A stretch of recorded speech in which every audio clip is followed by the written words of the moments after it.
radio-controlled enthusiast newbies. I would love to help you out. Hey, this is Scott from MSM Adventures. Just one area that I wanted to talk to you guys about today is if you're getting into the radio-controlled hobby, specifically airplanes, because that's my wheelhouse, airplanes and helicopters. Just wanted to give my advice. I've been in the hobby for over 30 years now, scarily enough. In and out of the hobby, but 30 years, yeah, and man, has it changed a lot. So my biggest, that's probably my biggest advice for you, number one, is that it does change a lot. And this goes for cars, airplanes, everything, because the technology is changing so often. You know, when I first got into it, it was just AM bands, and I know it goes back even further than that. The radios were pretty bad, and they've gotten better, and they've gotten a lot better, but they're going to continue to change. So my word of caution to you is don't overspend. Buy what you need, and then find out what else you need, and then buy it. One of the mistakes that I've made in the past is I get very excited about it, and I go buy everything I think I need.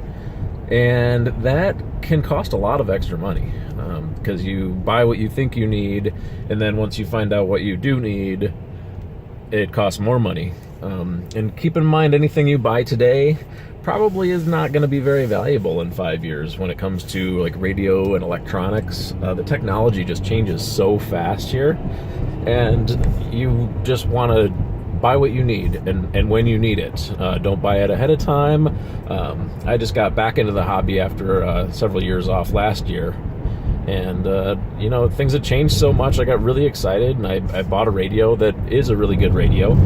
I love it. It's the Spectrum DX6, and it's a great radio, but I probably would have gotten an 8 or a 9 DX9 had I waited a little bit longer and realized that I may want to do a little more with this hobby than I thought, because a lot of us get into it thinking, oh, I just want, you know, a plane, and I want to be able to fly around, and I want to, you know, in my case, it was just knock the rust off and be able to fly around and be able to take Meadow out and get her flying. And then I really got into it, and I became an instructor, and I really learned about the setups and got back into it. I was really good with the helicopter setups, you know, 5 to 10 years ago, and that technology has changed light years. Now the electric helicopter is amazing, whereas you know, 10 years ago, trying to get an electric helicopter to fly was very expensive, and it didn't fly very well. Now it'll do anything that a gasser will do.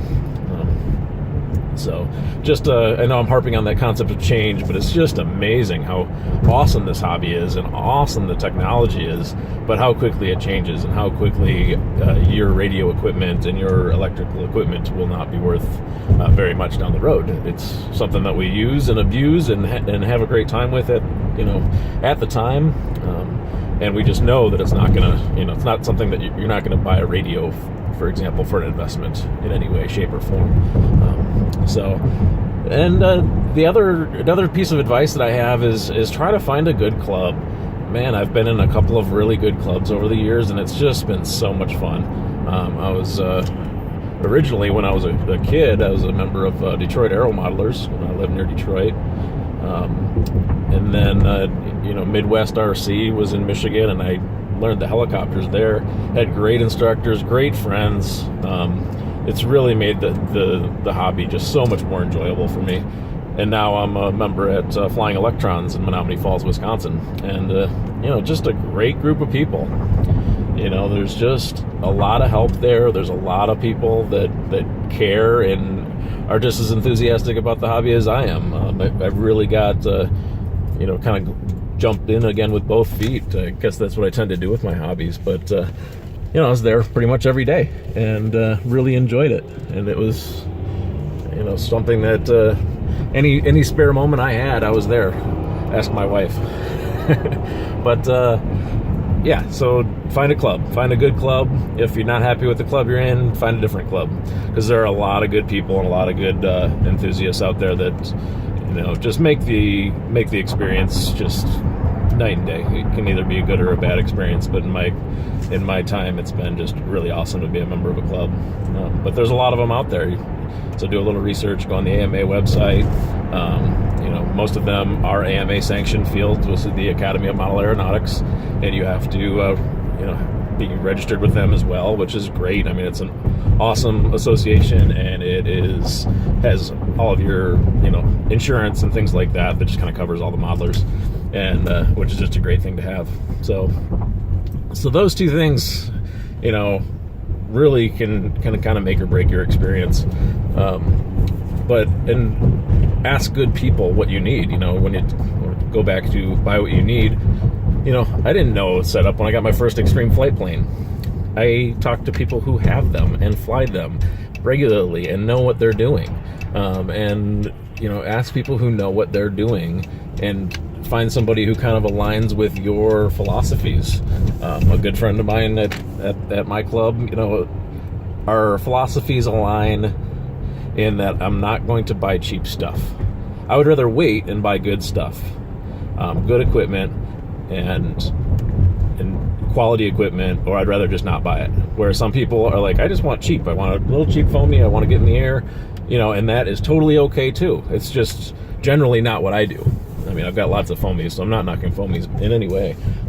But just saying that I want to buy quality stuff. I want to buy a quality kit. I want to buy quality components to my airplanes, and so therefore I go to people who have that same philosophy. You surround yourself with good people. It's kind of a recipe for life. Surround yourself with good people, and good things are going to come, and you learn a lot of good things along the way, and how to be what you want to be. So yeah, I mean, I will continue this, and I hope this kind of spurs some questions and comments. I would love to do a video series on kind of an RC newbie video series. So please, if you've got questions and comments, please let me know. Like I say, I am an instructor. I enjoy teaching and spreading the joy that I have for this hobby. So please, if you if this helped you at all, please like and subscribe, of course.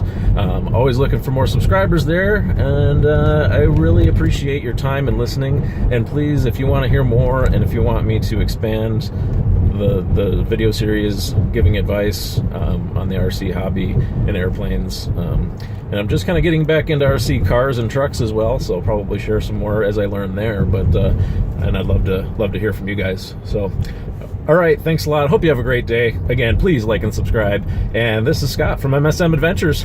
See you later.